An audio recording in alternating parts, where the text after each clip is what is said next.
Are you thinking of injecting yourself with some fat dissolving magic potion? Well, let's talk about what it will actually do for you and the pros and cons to what that could look like. So I had a conversation recently in the gym regarding the Monjaro and the injections and the fat loss and things like that. And it led in a direction that I wasn't expecting it to.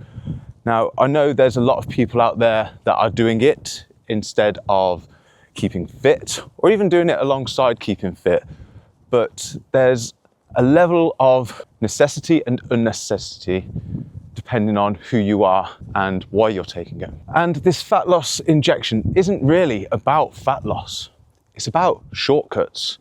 And when the choice to take a fat loss shortcut is available and people take it, biggest question you should be asking yourself is not what are the long-term effects of this, although that is quite an important one, but the biggest question I believe should be, what kind of character does that build?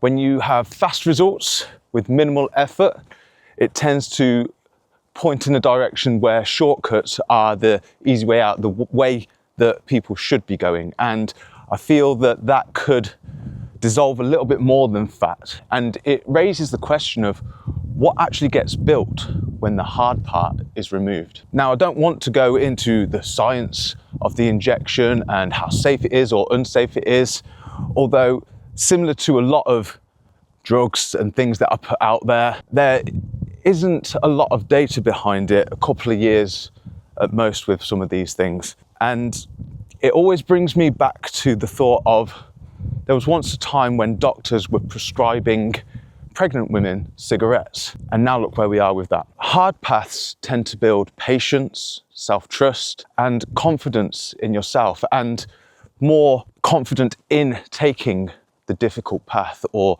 the route that is going to help build something a little bit more than just muscle. And shortcuts flip that. It's results first and cost later. And we're talking the psychological right now, not just the physical, the psychological effects of what this can have on, not on just the individual, but on a society. And going back to the conversation that I had in the gym, context matters in these things. Sometimes it can be about quality of life. The person I was talking to in the gym, they were saying that they had a friend who had started taking one of these injections, and the reason for it is he is a disabled person and he has restricted access to a lot of things. He can't get around without support. He's so overweight. Apparently he eats well and does what he can.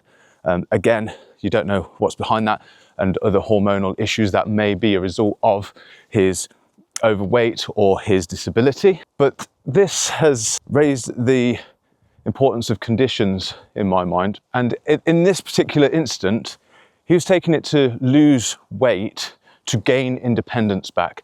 And for this particular person, the short-term effect may be better than the long-term consequences for him. He may not have long anyway, and losing weight and giving him that independence back may just give him a quality of life for the next few years that he wouldn't have had otherwise.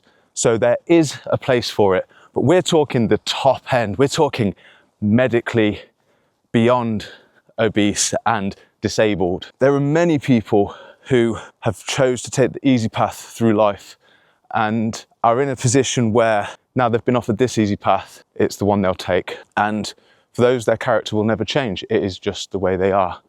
But if you're in a position where you may hold a little fat, you may be tittering on the obesity scale, or you feel like going for a walk is a struggle, then I feel the answer should be to put in a little effort, to build a little character, and to try your best to do it the conventional way and try and take the path that may be a little bit more difficult.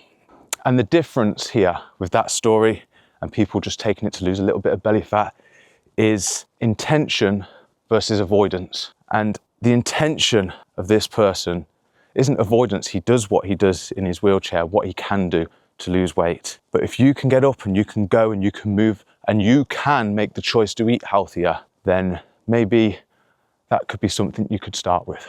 And as with everything, there is always a price to pay. And it's on you to choose whether you're paying that price now or whether you pay that price later. The price now will be to work hard, go through the difficulties, and earn something that you want to achieve. The price later is what may come of these injections, the long-term effects or results that may become something more at the end.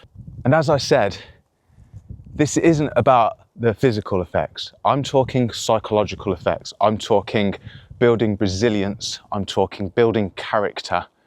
So this may feel a little outspoken. I am talking to people who just need that psychological push in the right direction to make the right decision for themselves instead of relying on a short, quick fix. So look to make the right choice for you, but your choice will decide how your future looks. So choose, pay now or pay later.